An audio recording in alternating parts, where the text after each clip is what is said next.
अस्सलाम वालेकुम, आप देख रहे हैं PA न्यूज़ HD और मैं हूं आपके होस्ट सादिया बतूल। शामिल करते हैं आज की अहम खबर शामिल करते हैं पाकिस्तान राय न्यूज़ के इंचार्ज नुमाइंदगान मियां आसिफ बशीर से। जुल्म की इंतहा देखिए। कल रात के करीब तकरीबन 4 माह का बच्चा हमारे अस्पताल के मेन गेट पर बिना किसी वारस के एक फ्रूट की टोकरी में पाया गया। अस्पताल में मौजूद स्टाफ ने किसी बच्चे से कपड़े उधार लेकर इस बच्चे को पहनाए।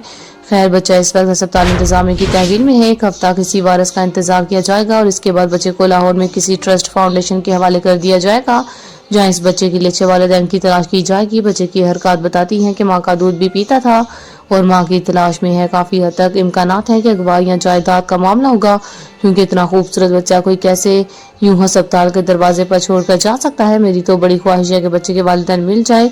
अगर इस बच्चे की तस्वीर वायरल होती है तो हो सकता है बच्चे के हकीकी वालिदैन मिल जाए इंशाल्लाह। इस पोस्ट का मकसद बच्चे की लवाकिन की तलाश है, सो इस पोस्ट को दिल खोकर ग्रुप्स और प्रोफाइल पर शेयर करें। न्यूज़ स्टूडियो से अब तक के लिए इतना ही। मज़ीद खबरों और अपडेट्स के लिए देखते रहिए PA न्यूज़ HD।